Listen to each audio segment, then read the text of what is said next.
Pops in a pod. Pops in a pod.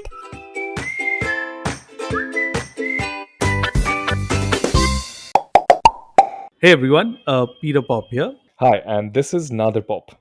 Now that we discussed quite a bit about this episode, and we had to be really careful, right, about how exactly we'd go about it. No, absolutely, and we've been discussing this for a while now. It's not one of those spur of the moment kind of topics. We actually had, I remember, so many discussions. We weren't even sure, should we do it, should we not do it, who's going to come and talk, and well, here we are finally after a good number of weeks of planning, and we finally put this episode together. So yeah, it's one of those episodes where it's not something that will naturally come to you. Certain global events have to take place to trigger a topic like this. Yeah, and especially something like the war, where when I was reflecting and thinking back, right, as a child, I only remember reading about it in our books, and that's the only information that we had. Of course, this is, as a 8 or 10 year old, I think I first remember reading about it. But you know, fast forward all these years, it's all around us, right? It's not something that you can kind of ignore. You're hit through multiple sources of information, whether you're an adult or you're a child. No, 100%. In fact, war became a level that you reached because it was vast, right? And as children, I think all we knew about was skirmishes and fights and conflicts, and it sort of graduated, and that's when we realized, because you come across those things, as you rightly said, in textbooks, but it doesn't hit you like boom, two nations or two tribes fighting or whatever it was, right? It eventually came, but the whole idea of fighting also came about thanks to video games, and today it's everywhere. So you're right, it just kind of graduates. And like, I remember you and I were discussing this, and we were also thinking, like, how far back do we need to go to realize that, okay, when did we learn the concept of war? And because we took our time with this episode, we were kind of thinking, how exactly do we approach it? So what we've decided is talk to not one but two different people about the aspect of war, and more specifically in terms of how it's affecting children, but also us as parents itself, and how do we deal with something like this. So the first guest that we decided to speak to is somebody from a school. And the reason why we spoke to somebody who's an educator is, now that you and I completely agreed on, is our kids spend a lot of time in school and are far influenced by the teachers and their peers there, right? No, absolutely. I think getting an educator on board for this episode was essential. The guest that who we are talking to right now gives us that kind of guidance, right? That what should parents do and how they need to handle their children. And for that, we have invited our first guest today is Dr. Swati Popat Vats. She's a president of Podar Education Network. She's a global educator with over 30 years of experience and holds many important positions in the field of early childhood education. One of them is the president of Early Childhood Association of India. Yeah, and we had a great chat with her. But before we get to that chat, I'd like to introduce our second guest, who the reason why we brought her on board is we wanted to understand a parent's perspective, because at the end of the day, as parents, we have a responsibility towards our children, and how do we kind of deal with that? Our second guest actually is making her second appearance on the podcast. Nadir, why don't you introduce her? So, our second guest for today is Dr. Wilona Annunciation. She's a practicing psychiatrist who has worked with kids and geriatrics alike. But before we speak to Dr. Wilona, our first guest is Dr. Swati Popat Vats. Peter, let's just dive in. Hi, Dr. Swati. Thank you so much for giving us your very, very precious time for this conversation. Just to contextualize, Peter and I were just talking about the fact that considering that in today's day and age, the concept of war, the act of war, is, I wouldn't say it's getting rarer, but the aspect of it is diminishing for sure. right? And we just wanted to really get an understanding as parents, right? As parents, Peter and I, we are dads to growing 5-6 year old, and we were just thinking, how do you how does that kid, while growing up in today's day and age, what is the whole aspect of war to that child? So just opening thoughts, Dr. Swati, just wanted to get your understanding So, on that. actually, war is around us everywhere in our literature, in our books, in our stories, in our films, and children are exposed to it. You see movies like Star Wars, which are still there, and the word war is something that we feel children know nothing about. Let me give you an example of an experiment which we did with 4-year-olds. We asked them to draw about war, and then we asked them to draw about peace. So, the war, we were surprised 4-year-olds drew real images of guns and soldiers and stuff like that. When it came to peace, they drew glass pieces, they drew pizza piece, they drew peas, green peas. So the concept of peace was not there in a 4-year-old. We then had to do a whole session on peace to help them understand how war and the opposite is peace. So it is after we did that session, of course, and we made them draw again, they were able to draw meditation and peace and my mother sleeping peacefully, stuff like that. But that means that even when we think that there is no war around us right now, a 4-year-old is aware of war as violence or a war as weapons. They may not have that contextual understanding of what war actually means and what is the impact of war. But they do understand that yes, there is a word called war, and this is the context in it has to be used. Wow, that's really surprising. I think at some point I wanted to laugh when you said that peas, they were talking about a green peas, but it just kind of reflects, right? And one of the things Nadir and I were talking about is that how important a role school plays, right? In the upbringing of a child, and especially concepts like this, which it's very, let's be honest, it's very hard for you to kind of explain, right? If you could just kind of tell us in terms of, at least from an education point of view, right? And we can kind of be a slightly broad, because again, when a lot of times Nadir and I think about it, we think of education as for our 5-year-olds, not for teenagers. But if you could tell us, because from what I remember, and because now I'm dating myself, is that in school we were told, say about the 4th or 5th standard, we start talking about different invasions and things like that. But it's never the gory kind of side that you're told about, right? You're just told about the invasions. So if you could just give us like an updated 2020 version of it, that'll be great. So, the first thing that educational institutions have a responsibility towards children is to be aware and alert about their questions. In education, it is said that if a child asks you a question, it means that child's brain is ready for the answer. But that doesn't mean that you give the answer what you would give an answer to an adult.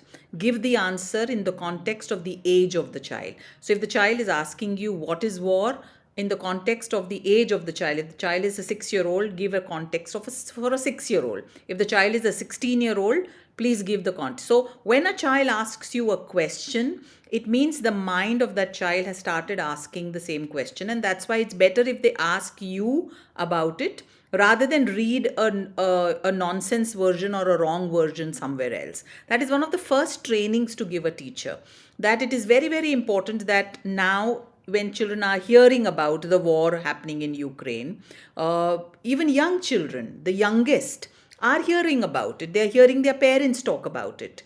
It is important to, help children draw. That's what we do. And that's what I tell all schools to do. That the best way to get children talking about something is to ask them to draw about something that they've been seeing on television recently, or their parents talking about recently. And from those drawings comes the idea of how much do these children know about it, what are their questions, and where should your engagement, your conversational engagement with these children move on. When it comes to older children, we always talk about invasions and wars, and we always talk about somebody is right in that war and somebody is wrong in that war, and you have to take sides. And that is what we are taught even in history, that there is a good side and there is a bad side, and that is why there is a war. But sometimes children's minds, especially in today's world, in a world where, we are all about neutrality, it doesn't function like that. They don't want to take sides. For example, I'll tell you, I do a lot of mentoring of teenagers. And one of the teenagers asked me that I have a friend in Ukraine and I have a friend in Russia. Whose side should I take? So it becomes a question of this kind for this child. It's not just as simple as a war, or telling them that Russia is wrong or Ukraine is wrong, or tell them about the geopolitics of the world.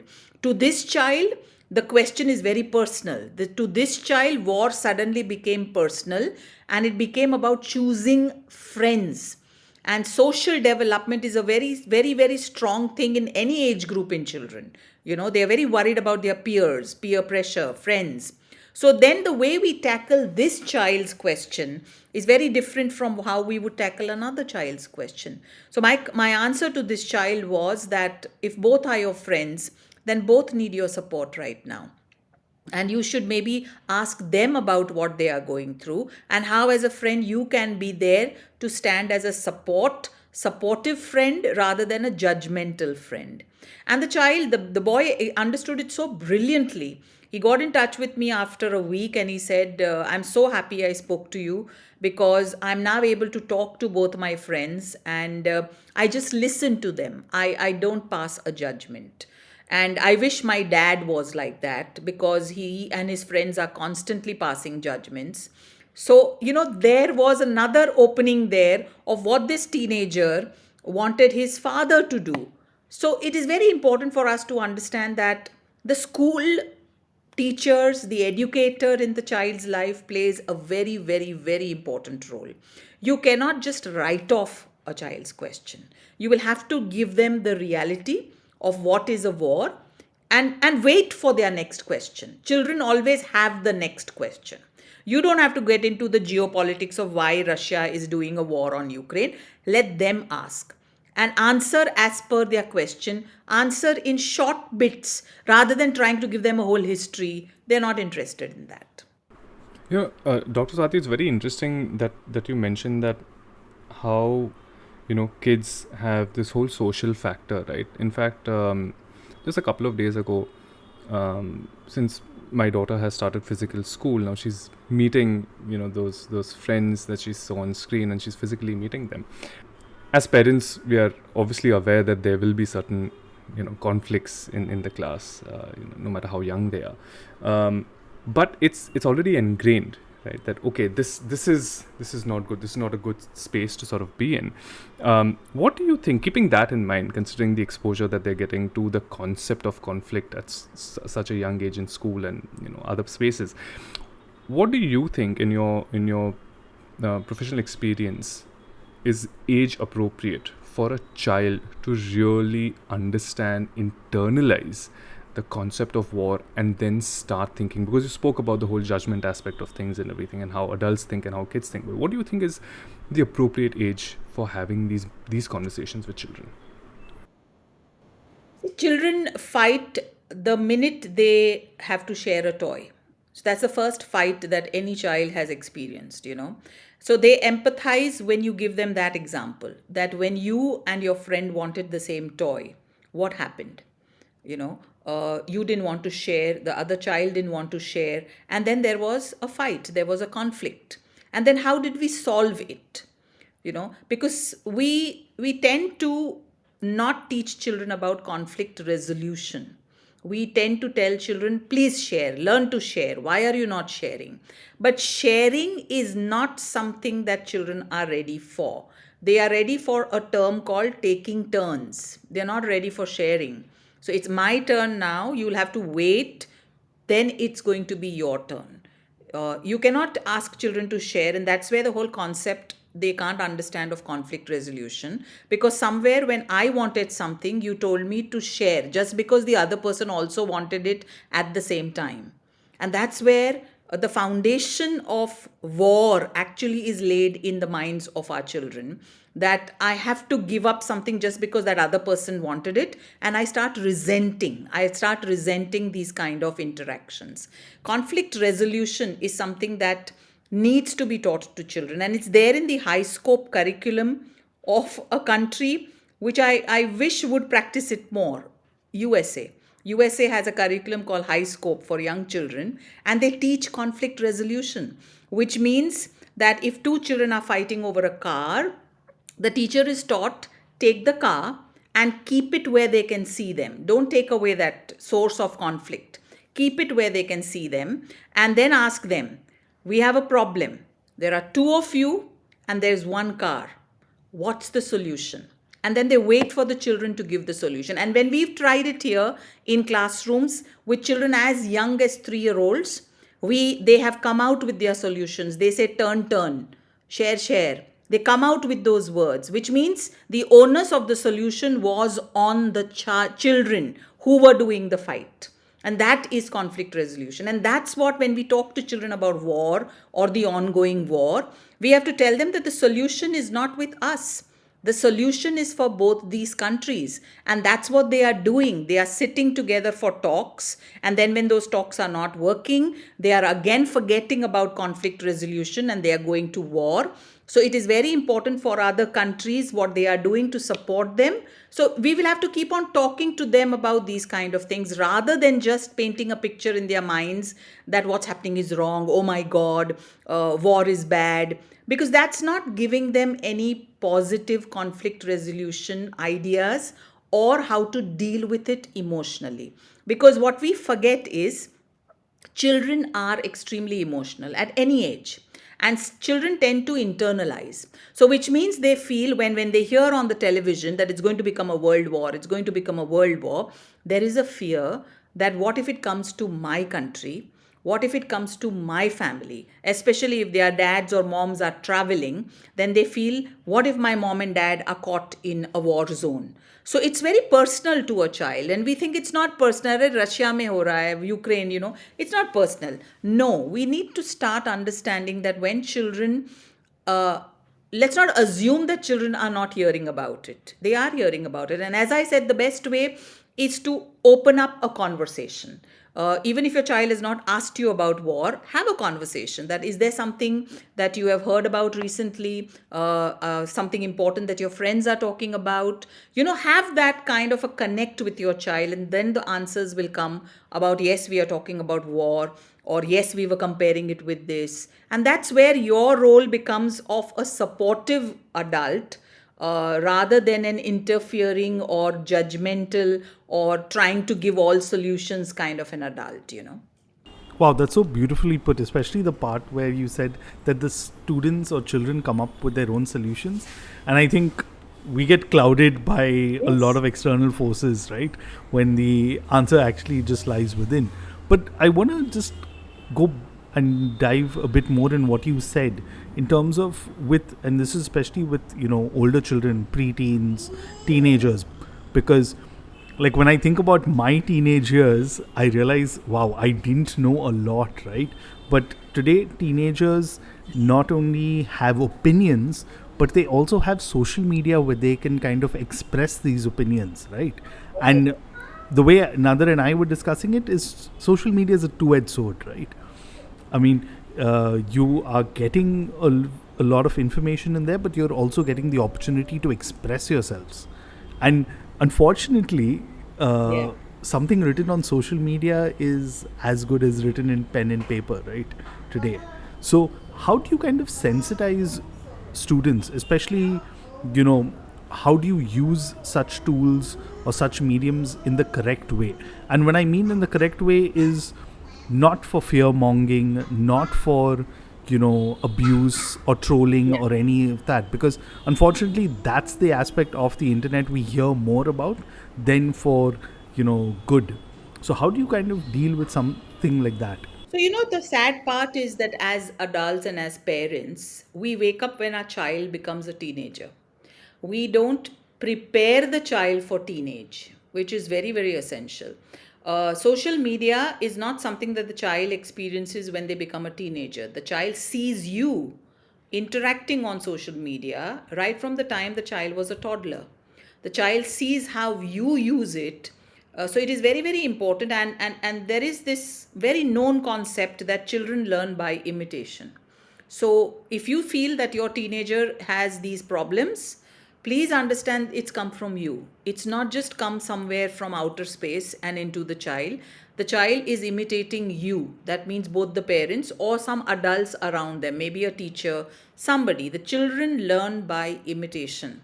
So if you accept everything in front of the child that you see on social media, if the child has never had or heard adults conversing, debating, discussing about what they read on social media, then the child will also become like that. So, it's very important to teach children about a concept called fake news, or a concept that Google is not always right, that it's humans who feed Google and not the other way around. Because how did things go on Google? Somebody put it there. Who was that somebody? It was humans. So how do we know that human who put it there was right or wrong? So that is where we need to make children understand. We know what we make children grow up thinking that technology is magic. Technology is the be all and end all of all your problems. We have Alexas in our house and we have Siris and all, and we become so dependent on them and we start treating them as humans. And no wonder then the child also feels that, yes, this is as much a human relationship as those of my parents. So the way when I don't want to listen to my parent, I can listen to Alexa or I can listen to Siri.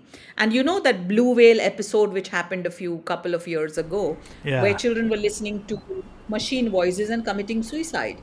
Why? Because we brought them up thinking a machine is as good as a human. We forgot to teach them that machines are made by humans.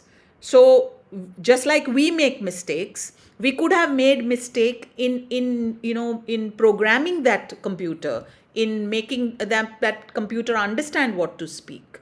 So it is very important for us not to humanize machines and technology in front of our children, which is what we do from childhood. What is the first thing parents do when a child doesn't eat? They give them a mobile phone, right? What is the first thing we do when a child cries? We give them a mobile phone. And what did we teach by something as simple as that? That when you are feeling overwhelming emotions, go to a machine. Don't come to a human. So that's why when they become teenagers and they have these overwhelming emotions of insecurity, of anger, they go to a machine, they go to internet, they go to social media. They don't come to you because they know that you are not going to be there, because from childhood you've programmed them that whenever you feel something, here's a machine for you. So it's very, very important for us to understand we can't change a teenager if we have not brought up a teenager. We suddenly wake up one day as adults and we say, oh, my child is a teenager. Now I have to, pattern this child's behavior. I have to discipline this child. No, the child effortlessly grows into a teenager with the same ideas, the same upbringing that you put into this child right from the time the child was born. So if you have that continuity of upbringing, you won't have a problem as a teenager. But if you suddenly woke up one day and realize your child is a teenager, oh my God, and my child has all these bad habits, then it's going to take a lot of time first to change you and then to change that teenager. So I would appeal to all parents, what you are putting it now in your child, however young your child is how your child will become as a teenager. Because look at us. Our parents were very clear when we were young children about rules and regulations. They were not bothered about whether we like them or we hate them. They were only clear about one thing, that these are the rules and this is what is acceptable. And we respected them for it because they were very clear with us about it. They didn't send mixed signals to us, Whereas I feel today's parent is somewhere sending a lot of mixed signals by telling a child not to do this, but the child sees the parent do it.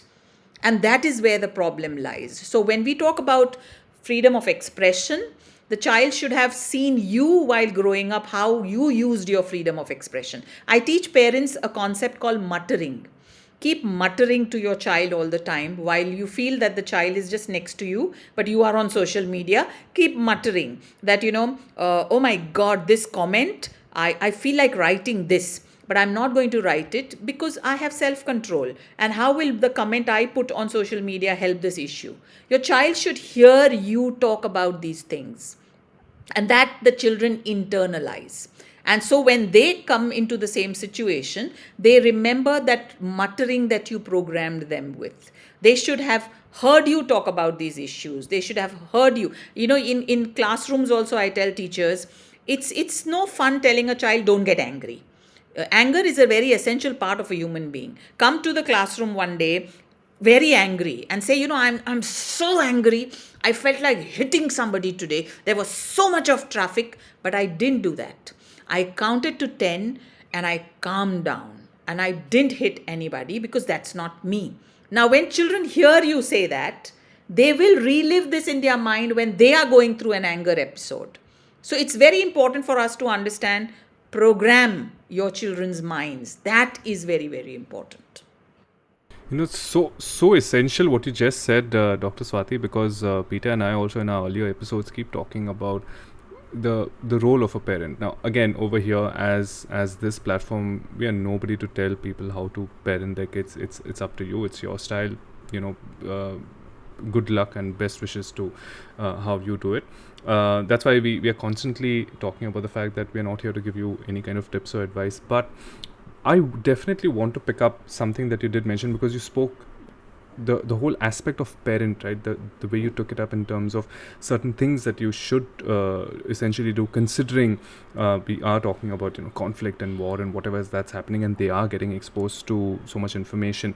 There are two aspects to this. One is that I think with today's new age schools and this whole new age parenting also, it's very important that schools and parents have a very good partnership, right? You can't just say that, okay, school hai to ho jayega type, right? Yeah. But also keeping in mind this particular topic that we are talking about, students, right?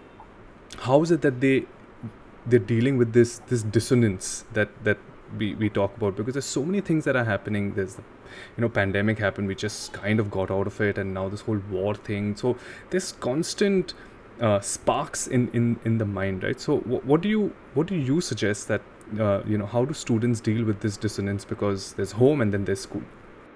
So yes, it is a, we used to talk in conferences about a VUCA world.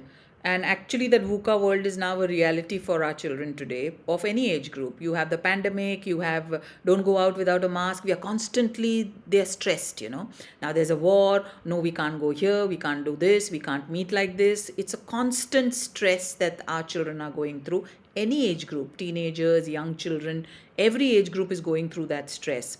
And it's very important for us to ask ourselves as parents, as educators, what is their peaceful place?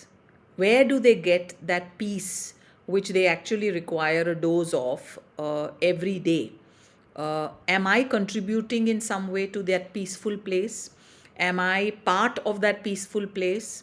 Or am I adding to that stress every day by, telling, when children talk about war, we say, don't talk, we don't talk about such things here. Or we say, why is that mattering to you? There's a war happening somewhere else. Well, why is that mattering? You look at your homework. Or we say, your exams are coming up. This is not the time to talk about these things. Are we taking away that place where children can talk about their feelings, ask their questions? It's called the safe space. It's called the peaceful space. Are we creating that for children? Because see, every child will be asking different questions. Every child will be dealing about this war in a very different way. Somewhere there will be some children who play video games. So for them, they have become so, kind of care heck attitude about war because they think war is like a video game. They are not aware about the reality of war, that war means real death. Death means you don't wake up again. That is why the blue whale episode happened, because they were not able to understand that when I die, I'm not coming back. That concept wasn't there in these people. So it is very, very important for us to understand school or home. There has to be that peace which is my peaceful place or which is my peaceful activity. Sadly, today, all the activities that children do are stressful. We send them for tennis not to have fun. We send them for tennis because you want to have to take part in the state level matches, or you didn't win that match. What is that peaceful activity? I need parents to ask themselves which is that peaceful activity their children do, which is not based on results or it's not based on pleasing somebody. There has to be one such activity that your child enjoys. You enjoy that. You go on social media and you keep on liking things, or you keep posting things about your food and your thing. It's your peaceful activity. Which is your child's peaceful activity? Because you may talk to them about war all you want, but if you've not given them their peaceful activity away from their own wars in life, then we are bringing up a generation who's going to be extremely stressed, and PTSD is a reality for our children post pandemic. We are not thinking about it, but it's a reality. So we think that PTSD is only for people who've been in war situations. Pandemic was, in a way, a social and emotional war. So we have to learn to understand that while we prepare them for the different conflicts around them, we also need to prepare them how to calm themselves down and how to seek peace with themselves. And a very important point, Nadir, you raised is the partnership between schools and parents, which is at an all time low right now. It was always at an all time low, and I, I always used to blame the media for it because we turn it into a circus of fees. The fees are high and the school is charging so much, and so it's always the parents against the school. And that is one of the worst wars that children have been seeing since childhood, the war between their school and their parents. And that is something that we all need to take a step back from and help children understand that your school and your parents are getting along. They think the same. And that is one of the first things that we need to teach our children, that as a parent, I'm very happy with your school, because only then I, as a child, will be happy to learn in that place. Wow, that's actually quite interesting. And yeah, I think you've left us with a lot to think about, and especially trying to just implement as parents in our personal lives also.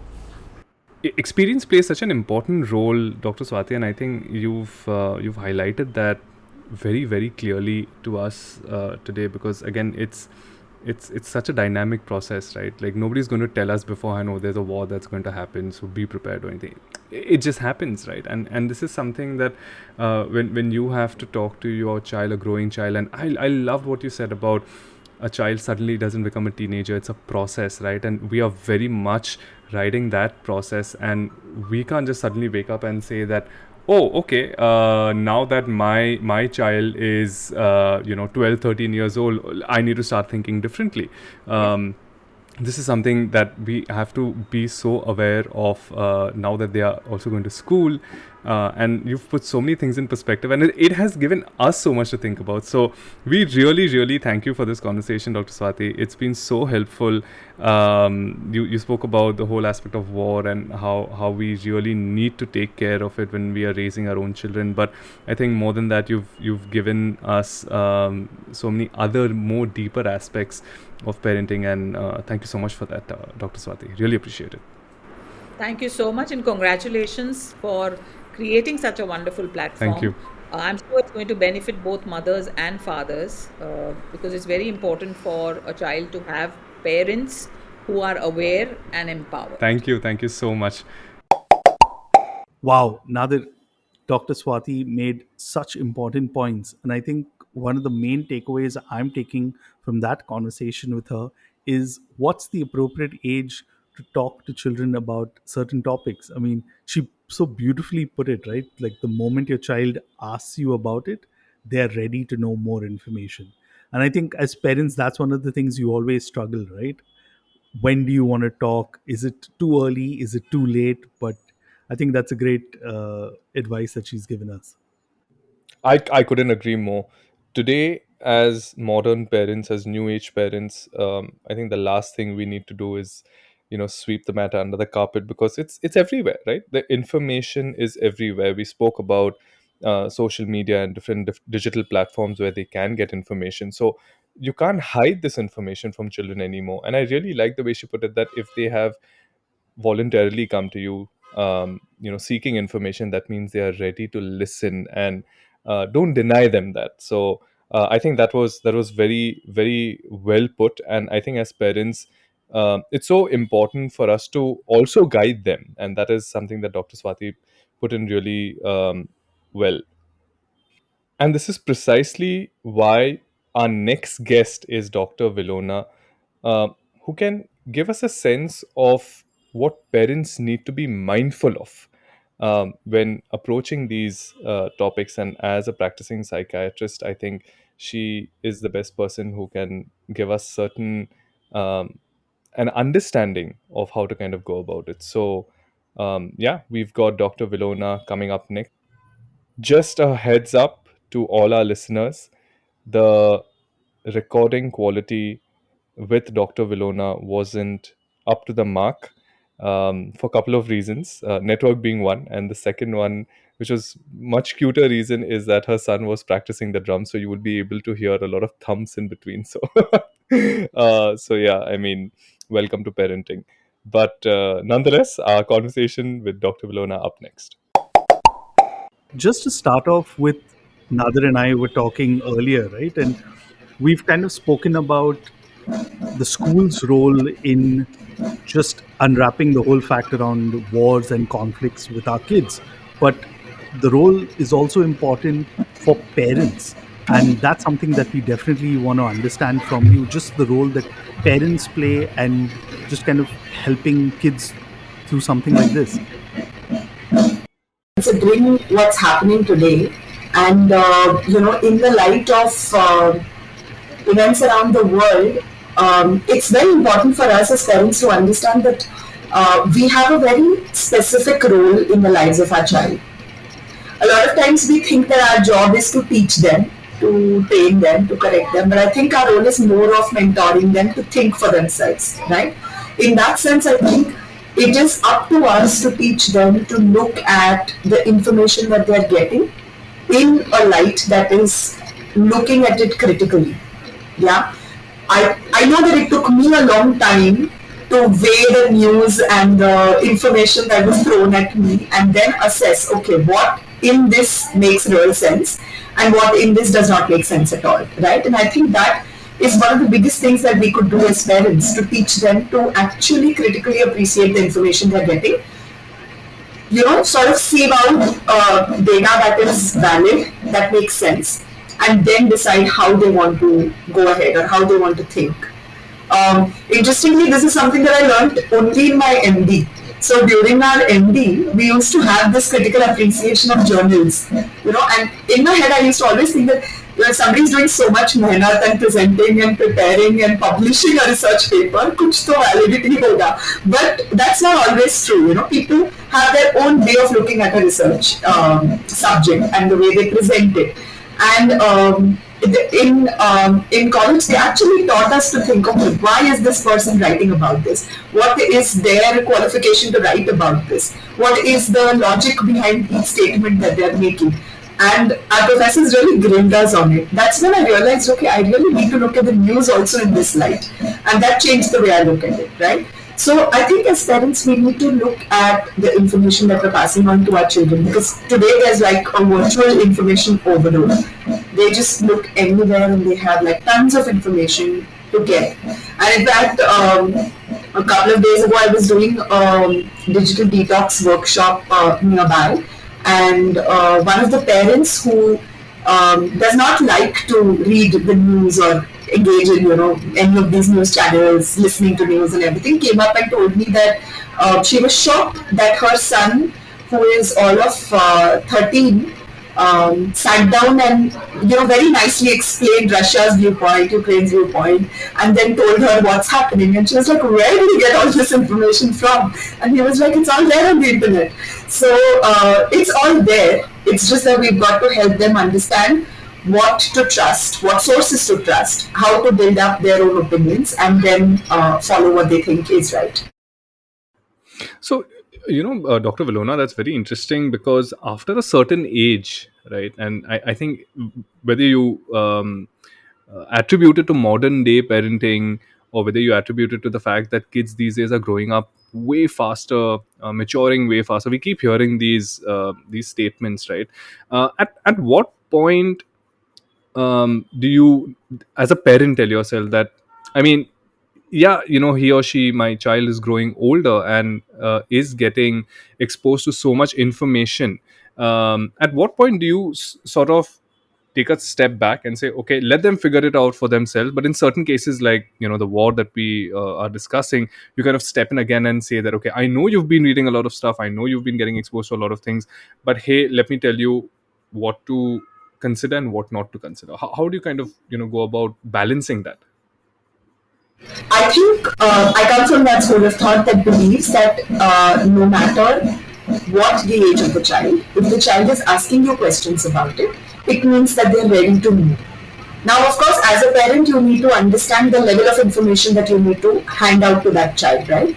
And it's similar when we do, conversations around sex with children. So, whatever age the child starts showing their curiosity, you should answer that question. You should not hold back and say, "Hey, no, you're not old enough for this." I think you should start talking about it, but you need to then regulate the information that you're sharing with them at that particular age. So in this scenario, I would say that we should look at having open conversations about it around the house. Maybe listening to or watching news programs that would sort of trigger the conversation, and then see what you can share. Of course, that would involve you taking a little extra effort and reading up so that you know your facts straight before you discuss it with the child. But I think that's some amount of effort and time that's well invested, because then you will see that the child is listening to what you're saying and actually having a conversation with you about real things. I think children really want that. They want to know what you think about things. And trust me, they don't want that biased opinion, because they know that you could be biased at times and they get that. So they don't want that. They want to hear it from both the sides, and I'm sure they have their own side that they want to hold on to, especially the older ones. My older kid is about 10 now, and she already has very strong opinions about some things. Like yesterday, she suddenly turned to me and said, "Mama, what's gender fluid?" That's another podcast topic for you completely. But these conversations just start, and when they do, you should be able to answer them and discuss with them and give them an informed viewpoint. She did have her own views about it, which I listened to, and I did not, sort of refute them or say that no, this is not okay, or you can't think like this. I just said, okay, but here's another way of looking at it, and that's how we discussed it. I think that's how the conversation around the home should go.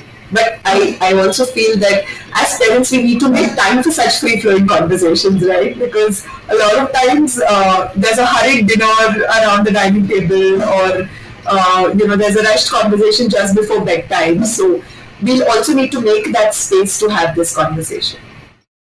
Two great and important points that you make. A is making time to have such conversations, but second, not putting your own bias, right, and letting your children kind of talk about. So I think for everyone listening, that's some great advice. Now, one more thing I want to kind of bring in, right, is we talked about social media, we talked about news sources, right? But a third influence, and a very strong influence, especially I think among older children, are video games, right? And let's be honest, a lot of the games that are popular at the moment are, your first person shooter or your role playing games. And, you know, I personally am not a huge fan of video games. I never have been growing up. But from what I've seen reports and what I've seen with people playing it, it's no less than, being obsessed with, say, movies or music and things like that. And once you're playing that game, you are that person. Now, as parents, and for those parents listening in, how do you kind of deal with that, right? Because it's not easy, right? It's not like, there's one thing where you said that you can moderate when it comes to video games, how do you kind of deal with that? Because that's a little tricky, right? It is.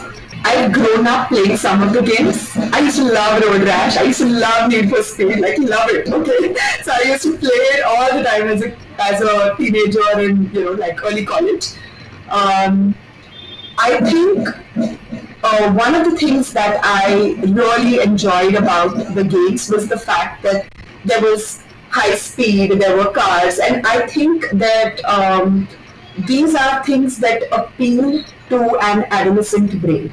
Okay, because there is a sense of risk, there is a sense of adventure, and there is no real danger.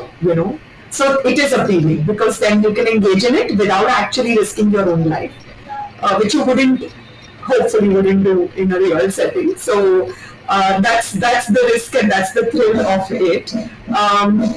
I think when it comes to video games, what we need to learn to teach and learn to work with our kids with is being able to understand that this is the virtual space and the real space is extremely different. Even if you're playing in the virtual space, there are certain rules that you need to follow and that you need to understand how to follow. Yeah. So playing clean and not playing dirty is going to be important.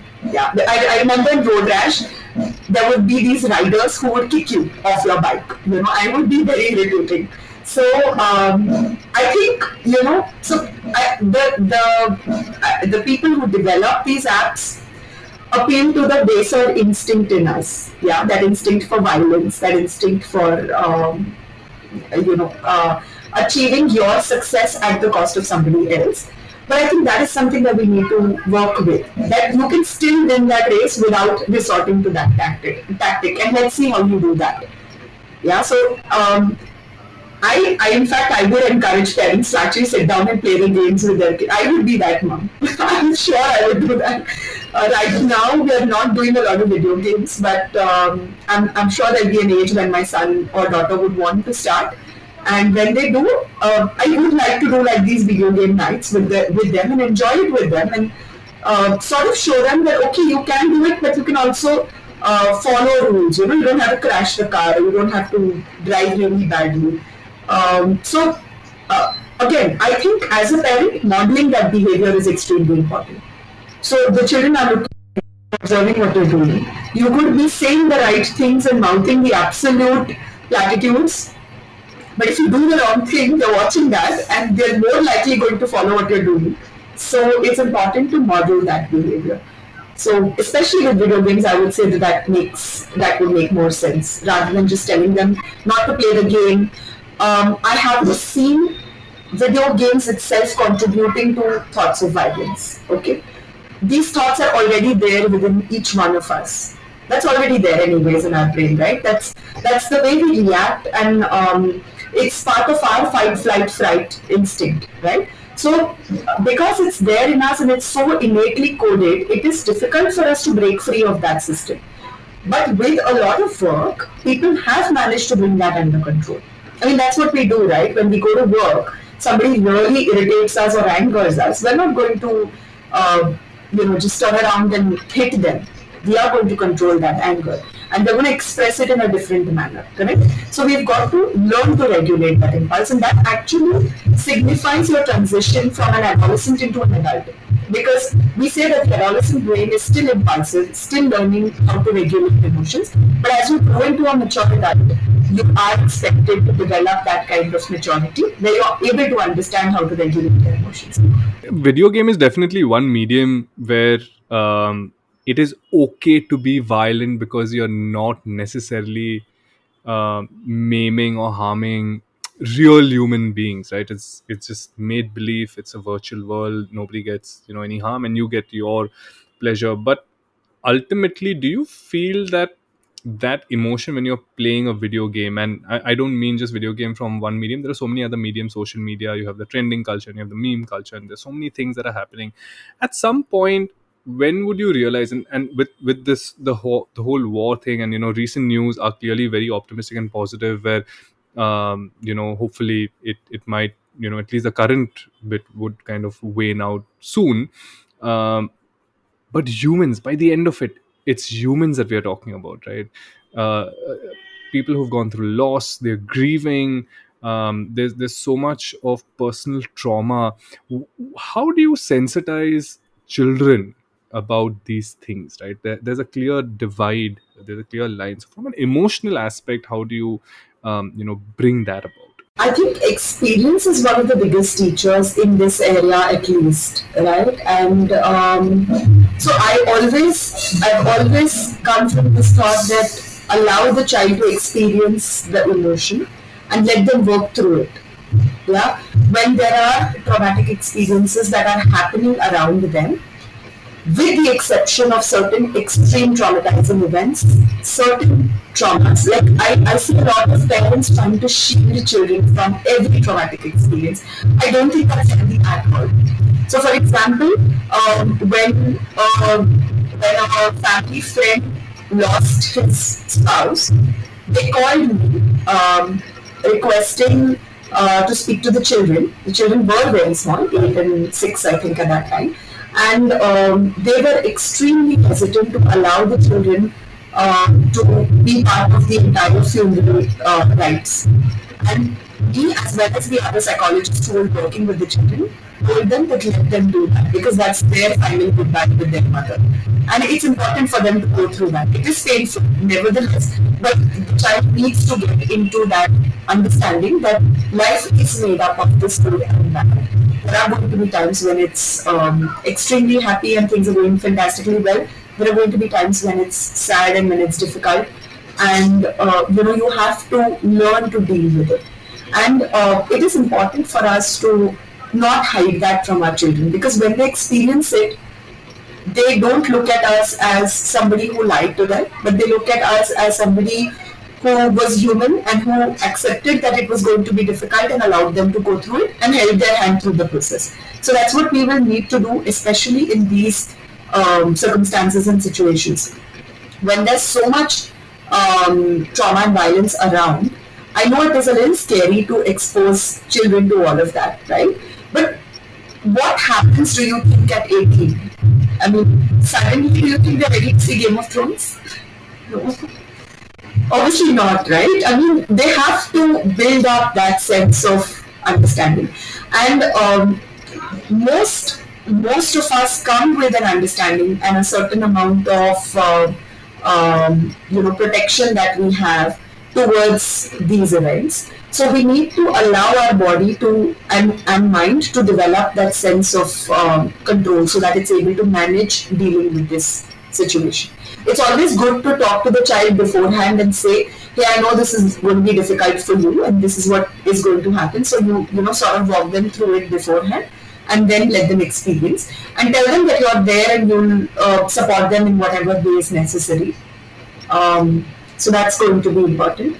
And I've also found it helpful to express your difficult emotions in front of the child. To tell your child that I felt extremely sad, I cried, or even for that matter, express that emotion in front of them. Tell them what you felt, how you worked through it, how did you calm yourself down, what did you do to settle down that emotion, and how you were able to overcome it, because that stays with them wonderfully. They come back and they say, you did that, and then I tried it, then something happened with my friend, and it really helped me. So that experience sharing there can be magical. Wow, actually, that's some great advice, Dr. Wilona. Two things. One is experience, and I think nothing can kind of replace that. But second, actually expressing emotions, right? And I think that as adults now we realize the importance of it. And, Indian dads get a really bad rep for not expressing or showing emotion. So I'm sure like some of the dads listening to this will totally relate to what you're saying. Now, one of the things, Dr. Wilona, we've talked quite a bit. I just want to kind of wrap it up with this. Is we spoke to Dr. Swati earlier in the episode, and she was talking about creating a safe space for children. Now, I know you talked about shielding children, it doesn't work, but how do you kind of create a safe space for children, no matter what their age, right? Because at the end of the day, like you said, it doesn't change at the age of 18. emotions are still the same, right? And our children will always be our children, right? No matter what age they are. Absolutely. I think creating a safe space in that sense is a far bigger, weight on our shoulders as parents. So, what are we looking at in that safe space? We're looking at the child growing up with a sense of trust and security.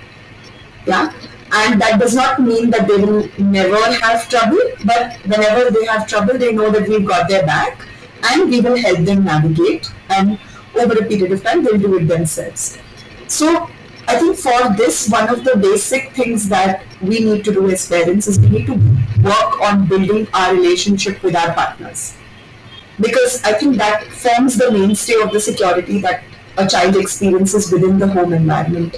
And working with a lot of families that are going through difficult times, working through spouses that are finding it challenging to address issues that they have with each other, I see children facing the brunt of the security concerns that they have, because they don't know how to, they don't know where their safety or where their security is going to come from. So, as their parents, I think, and what I'm trying to say is, I'm not trying to say that if things are difficult, you still stick around. No. What I'm saying is, you need to understand that you have to give that environment to the child where you are able to create that sense of security, where they know that you're going to be there for them no matter what. So this would involve you having to be honest with your child, even when it's difficult and when you really don't know how to answer that question. It is going to involve you being honest at that point of time. There is absolutely no space for lying or misleading them in this equation. So their honesty is going to be important. It's going to be important for us as parents to create that love and affection and that time for that love and affection that we need to give the child, so that they know that, okay, this is the space where I get the validation and the love that I need on an everyday basis. We also need to look at what is the response to violence that I'm setting up for them. I unfortunately see a number of cases of domestic abuse. And a lot of times, what really pushes the victim to go and take help is because they don't want their child to grow up thinking that it's okay to be in an environment that supports that violence. And that's really powerful, because I think that really pushes them, although they never did that in so many years, they were so dependent financially, emotionally, whatever. The fact that, oh, my child will think that it's okay to either hit somebody like this, or it's okay to take that hit from somebody you love. Both is not an acceptable thought process. So, as a parent, dealing with violence in each and every form and constantly repeating the message to your child that violence, no matter how and with what justification it is expressed, is not valid and is not acceptable.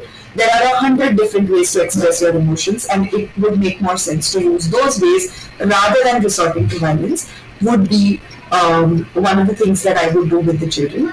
And also about, consistency from us as parents. So it is going to be important for us to keep giving the same message over and over and over and over again. Because as children, they could forget, they could learn something new and then shift in their thought process.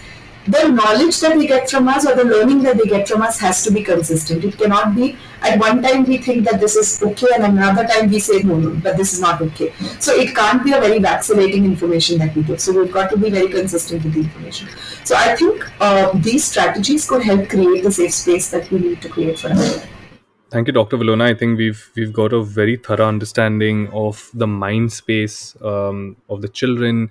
What do we need to do as parents to ensure that there is a sustained understanding of violence of any proportion, right? Currently, we are looking at violence that's affecting countries, and that's also happened in the past. But even on a personal level, how it affects you in the family, for the child, for the family, so for the parent. And I we really appreciate that you've removed time for this and you've walked us through this process.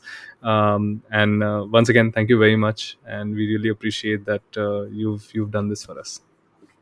Thank you. It was a pleasure. Nadir, I think one of the things that we cannot get away in 2022 is social media, news channels, and of course, video games for our kids, right? And Dr. Wilona also admitted that she was one of those who played those video games growing up, so she totally kind of understands the allure behind it.